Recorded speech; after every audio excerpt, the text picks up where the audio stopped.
हम 2 अक्टूबर की वह तिथि इसलिए चिन्हित कर रहे हैं कि वह तिथि हमारे हृदय में अंकित है, और उस तिथि से पहले पहले तमाम इस वित्तीय वर्ष की योजनाएं और तमाम पुरस्कार, तमाम समारोह हम संपन्न कर लेंगे। आने वाला समय राजस्थान चुनाव के लिए होगा।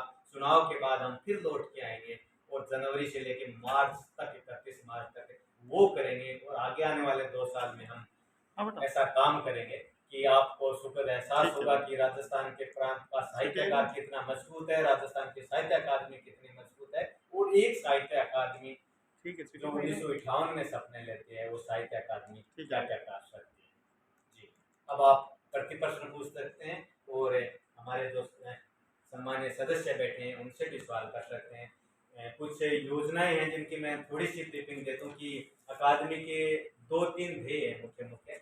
पहला ध्येय है कि प्रांत में साहित्य के लिए वातावरण तैयार करें। वातावरण तैयार करने के लिए साहित्य अकादमी कार्यक्रम करवाती है। हमने तय किया कि एक साल में जितने दिन होते हैं उतने कार्यक्रम हम करें, और मेरे वो अध्ययन के 3 महीने 4 महीने आप छोड़ दीजिएगा और बाद के दिनों को जोड़ लीजिएगा, और कार्यक्रम की ये प्रतिलिपि है कहाँ कहाँ हमने कार्यक्रम कराए, क्या क्या कार्यक्रम कराए, तो फिर आपको एहसास होगा कि ये आंकड़ा प्रतिदिन कार्यक्रम के बहुत करीब है। और राजस्थान साहित्य अकादमी का जो 3 साल का कार्यकाल का अध्यक्ष न होने का जो कार्यकाल था, उस कार्यकाल की भरपाई भी करता है। पिछले 5 साल में कितने कार्यक्रम हुए, उन कार्यक्रम का आंकड़ा इस अकादमी से लीजिएगा, और इस 1 साल में कितने कार्यक्रम हमने करवाए ये आंकड़ा ले लीजिएगा। तो मैं तो ये कहता हूँ कि उनके 5 साल बनाम हमारा 1 साल आप मूल्यांकन करके देख लीजिएगा, हम दस्तावेज प्रस्तुत करते हैं। दूसरा ये का 3 साल का पुरस्कार, 1 साल का पहले हम अवार्ड सेरेमनी जयपुर में करवा चुके, तीसरे की रनिंग है, और हमारे सम्मानित सदस्य बैठे हैं, सचिव महोदय बैठे हैं। मैं तो इनको बार बार कहता हूँ, खुशी महसूस करता हूँ कि एक अध्यक्ष को 3 साल का कार्यकाल मिलता है, और 3 साल के कार्यकाल में वो 3 पुरस्कार समारोह आयोजित कर सकता है, उसको 3 अवार्ड सेरेमनी मिलती है। लेकिन मैं इस मायने में बहुत सौभाग्यशाली हूँ, और इस मायने में भी सौभाग्यशाली हूँ कि हमारे मुखिया अशोक गहलोत हैं, जो बेबाकी से मांगते स्वीकृतियां दे देते हैं।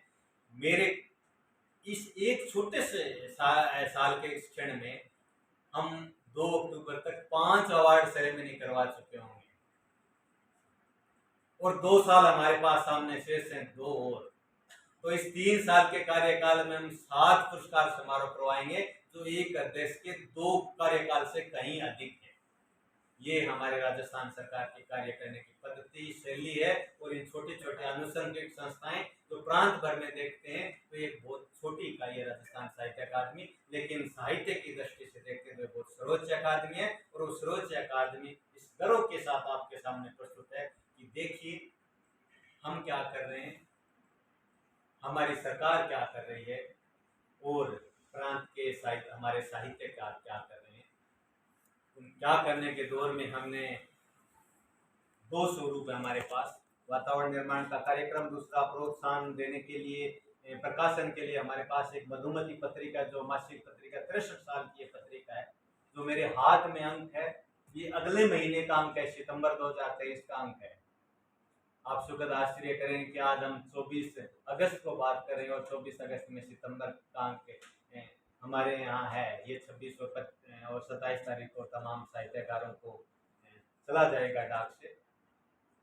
इनका स्वरूप हमने पत्रिका का बदला है, गेटअप बदला है, और पूरी चीजें बदली हैं, और तय किया है कि प्रांत के अकादमी की पत्रिका प्रांत के साहित्यकारों के लिए हो, 75% प्रांत के रचनाकार हों, उनमें 25% युवा हों, तमाम वर्ग का प्रतिनिधित्व हो।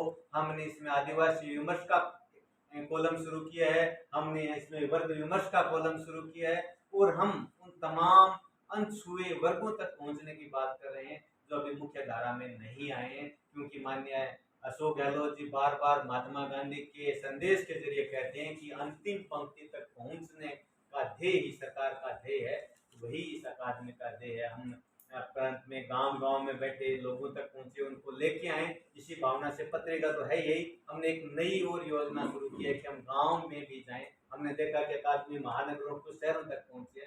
अकादमी ने एक योजना बनाई है, उस योजना का नाम गांव गवाड़ योजना है।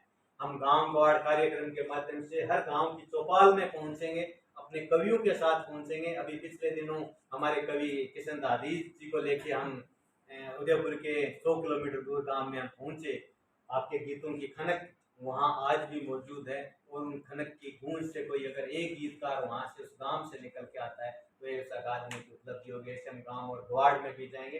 दूसरा हमारा ये था कि प्रकाशन अधिकतम 1960 से लेके अब तक 100 से अधिक अकादमी ने प्रकाशन किए हैं, और उन 100 से अधिक प्रकाशनों का इतना गौरव है कि देश भर के लोग उनको आदर की दृष्टि से देखते हैं। जब मौलिक प्रकाशन योजना बंद हो चुकी थी, हमने संचालिका ने फिर से फैसला लेकर उसको पुनः प्रारंभ किया है, और इस साल टेंडर छपने के लिए निकल चुके हैं। आप भी उसे प्रसारित करें। 29 अगस्त बिड की लास्ट डेट है, और उसके बाद हम सितंबर में 20 के लगभग किताबें छपने प्रेस में दे देंगे। और जो मैंने बताया कि 2 अक्टूबर हमारी तारीख होगी, 2 अक्टूबर से पहले उम्मीद करते हैं कि वो 20 के लगभग किताबें छप के आ जाएं। ये 1 साल का बयाना है जो हम आपको सामने प्रस्तुत कर रहे हैं। दूसरे, ये हमने कुछ नए नए प्रयोग भी किए हैं। कार्यक्रम प्रकाशन से आगे हमने ये प्रयोग किया है कि आज जमाना विजुअल का है। आप सब मेरे सामने मुखातिब है, तो आपके हाथ में कैमरा है कलम की जगह। तो हमने यही सोचा कि ये कैमरा हमारे साहित्यकारों के सामने भी होना चाहिए। एक तो उद्देश्य ये था कि देखते देखते कोरोना से पहले हमारे इतने लोग चले गए। हम जिन्होंने नहीं देखा, हम सोचते हैं कि वो ऐसे बैठते होंगे, ऐसे बोलते होंगे, ऐसे चलते होंगे, या ऐसा गीत गाते होंगे, ऐसे संवाद करते होंगे, लेकिन उनका हमारे पास कोई विजुअल चीजें नहीं है।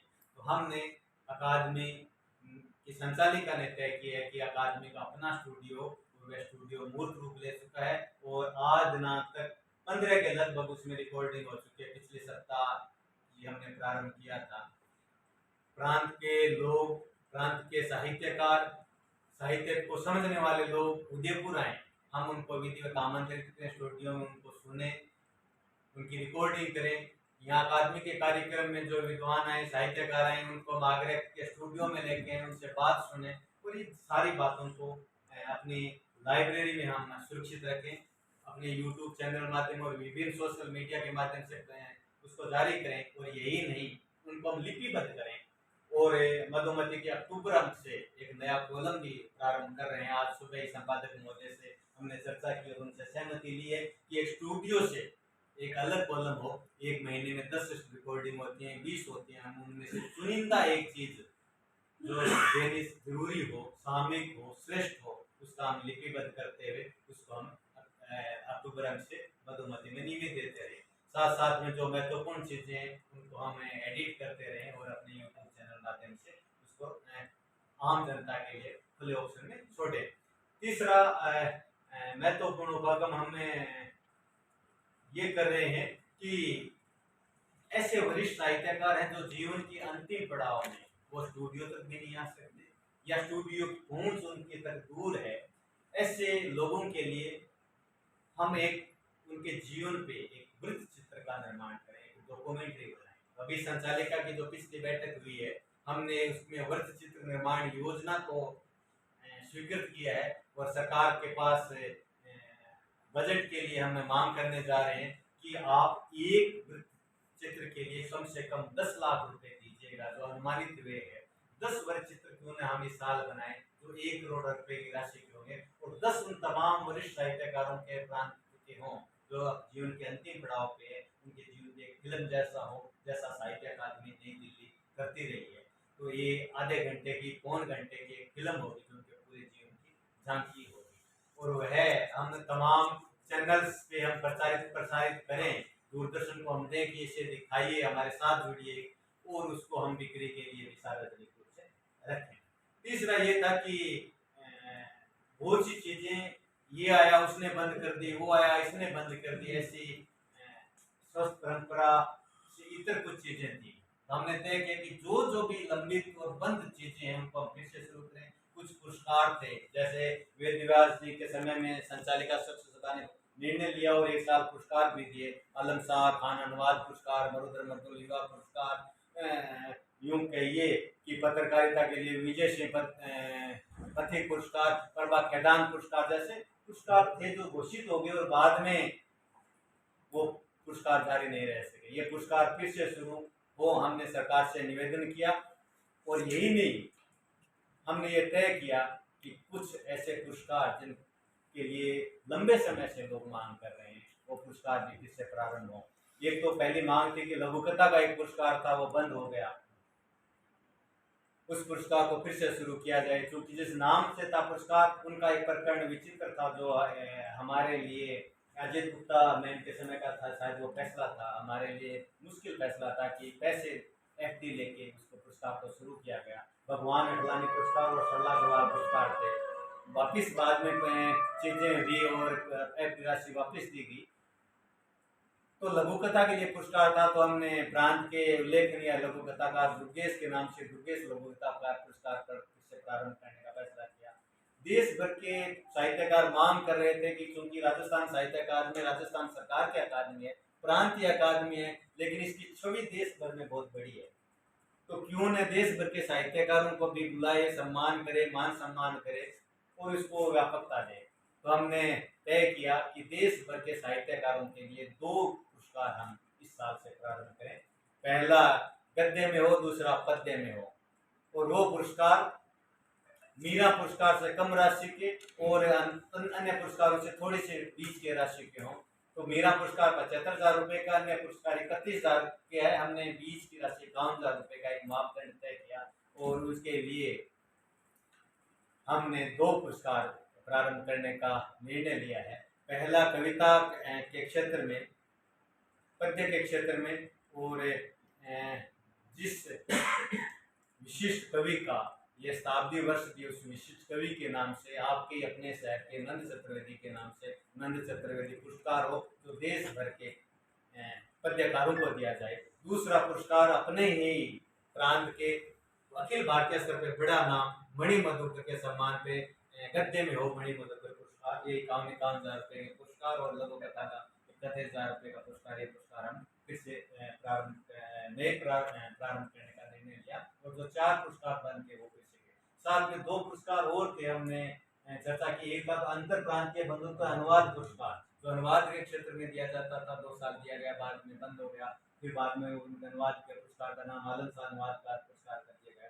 तो अंतर प्रांतीय बंधुत्व अनुवाद पुरस्कार हमने रखा, और उस पुरस्कार का तय ये हुआ कि राजस्थान के हिंदी लेखकों की किताबों का जो भारतीय भाषाओं या अन्य भाषाओं में अनुवाद करेगा उसको दिया जाएगा ये पुरस्कार।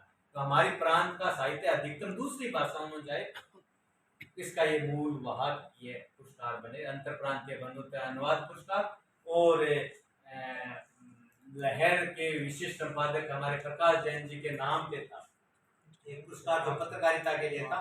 तो हमने तय किया कि पत्रकारिता के लिए विजय सिंह पत्रिक पुरस्कार शुरू हो चुका है, तो ये पुरस्कार संस्थाओं को लिए हो, जो साहित्यिक संस्थाएं कार्यक्रम करवाती हैं, तो इस संस्थाओं के लिए कोई सम्मान कर नहीं था, तो प्रकाश जैन पुरस्कार है वो साहित्यिक संस्थाओं को दिया जाएगा। तो ये तमाम फैसले वो फैसले हैं जो हमने पिछले 24 अगस्त कल तक 23 अगस्त तक हमने किए हैं। और यही नहीं, बहुत सी हमारी ऐसी योजनाएं हैं जिन योजनाओं पे हमने काम किया है। नवोदित लेखकों लिए, संघर्षशील लेखकों के लिए यहाँ प्रकाश आतुर साहब के समय से पांडुलिपि प्रकाशन सहयोग योजना है। आपको सुखद आश्चर्य होगा कि पिछले 3 साल में हमने 300 से अधिक पांडुलिपियों को सहयोग दिया है। इस साल हमने 133 पांडुलिपि को सहयोग दिया, ठीक उससे पहले 121 पांडुलिपियों को सहयोग दिया, ठीक उससे पहले हमने 85 पांडुलिपियों को सहयोग दिया। ये अपने आप में राजस्थान साहित्य अकादमी का रिकॉर्ड है कि 3 साल में 300 पांडुलिपियों को सहयोग दिया, और प्रांत के 300 लेखकों के किताबों को आगे लाने में यह अकादमी सहभागी बनी है। प्रकाशित पुस्तकों भी हमने लगातार, प्रकाशित ग्रंथों में भी सहयोग दिया है। जो पत्र पत्रिकाएं प्रांत से निकल रही हैं, उन पत्र पत्रिकाओं को भी हम आर्थिक सहयोग दे रहे हैं। आर्थिक संघर्ष से जूझ रहे हमारे प्रांत के साहित्यकारों के लिए भी आर्थिक सहयोग योजना है, वो भी हम जितने आवेदन हुए, आपको सुखद आश्चर्य इस मायने में भी होगा कि जितने आवेदन आए हैं 70% हमने उनको स्वीकृत किया है। और जो अधिकतम सीमा एक अध्यक्ष के, एक संचालिका सरस्वती के पास थी, वो अधिकतम सहयोग हमने दिया है। क्योंकि यह सहयोग माननीय मुख्यमंत्री अशोक गहलोत की तमाम योजनाओं के बाद एक सांकेतिक सहयोग है। चिरंजीवी योजना के बाद में चिकित्सा सहयोग की शायद जरूरत नहीं होगी, और यूं कहिए कि ओपीएस लागू करने के बाद में तो शायद ही ऐसा कोई पात्र होगा, वृद्धावस्था पेंशन या दूसरे लाभ देने के लिए शायद ही ऐसा कोई व्यक्ति पात्र होगा जो कहीं न कहीं लाभान्वित नहीं है। और लाभान्वित नहीं होने के कारण यहाँ आवेदन कर रहा हो, तो ये हमारे लिए सुखद है कि इस सब सहयोग में बहुत कम आवेदन आ रहे हैं। तो इस तमाम कम आवेदन आने के कारण राजस्थान सरकार की कल्याणकारी योजनाएं हैं जो हर घर को, हर व्यक्ति को लाभान्वित कर रही है।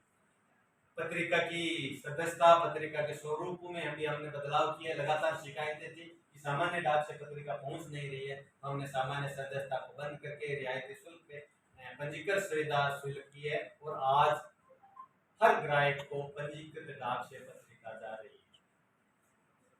तो यह बड़ा बदलाव होगा और मैं समझता हूं कि एक साल में जो हम अधिकतम कर सकते थे उससे कहीं अधिक तमाम साथियों के सहयोग से हमने किया है। और सुखद इस मायने में भी हमें कि प्रांत के तमाम साहित्यकारों का, भले वो गांव में बैठा हो, महानगरों में बैठा हो, हमें सहयोग मिला है। जो जो अपेक्षित हमने उनसे उम्मीदें की, उनको हमने याद किया तो खरे उतरे। हो सकता है ऐसे कुछ पल या क्षण होंगे कि हमारे सामने कुछ व्यवस्थाएं होंगी, हम उन तक के वो चीज़ें नहीं पहुंचा पाए होंगे, लेकिन प्रांत के साहित्यकारों ने हमें निराश नहीं किया है। उन्होंने हमें उम्मीद सौंपी है और वह उम्मीद ही वह सहारा है जो 2 साल आगे काम करने की ऊर्जा है। जी, स्वागत है। आप कोई सवाल कर सकते हैं।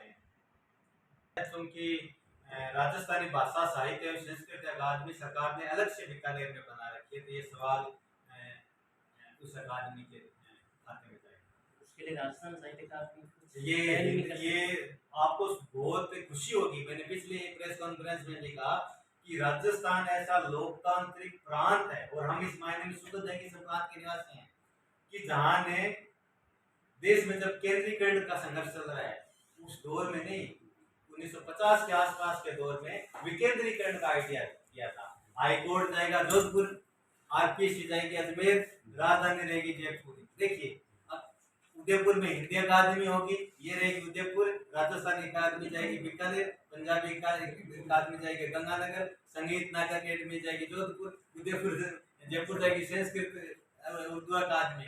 आप कल्पना नहीं कर सकते कि ये जो बिखराव भाषाई राजस्थान में भाषा की अकेडमी तो छोड़ो, सिंधी पंजाबी तक की अकेडमी की बात छोड़ो, बाल साहित्य की अकेडमी पंडित जवाहरलाल नेहरू बाल साहित्य अकेडमी अशोक गहलोत साहब ने इस समय में स्थापित कर दी है। तो राजस्थान में जितनी साहित्य अकादमी है शायद किसी प्रांत में इतने अकादमी नहीं हो, और स्वतंत्र है, स्वायत्त यहाँ बाकायदा बोर्ड होता था, तमाम भाषाओं का मंडल होता था। तो भाषा का सवाल तो बहुत प्यारा सवाल है। जितनी भाषाएं होंगी किसी प्रांत में वो उतने समृद्ध होगा, और जिस भाषा के पास जितनी बोलियां होंगी वो उतनी समृद्ध होगी। अगर आप भाषा और बोलियों की बात करते हैं, इसके लिए तो कई साल राजस्थान विधानसभा ने अशोक गहलोत जी ने पिछले समय में लास्ट क्षण में वो सर्वसम्मति से प्रस्ताव पारित करके विधानसभा का प्रस्ताव सर्वसम्मत केंद्र के पास लंबित है कि 8वीं अनुसूची में दीजिए। तो ये भाषा की मान्यता का सवाल भारत सरकार का विषय, राजस्थान सरकार ने अपनी पूरी औपचारिकताएं पूर्ण करके केंद्र को सौंप रखी है और केंद्र उसमें संसद में लाए और 1 झटके में संविधान की 8वीं अनुसूची में जारी करें।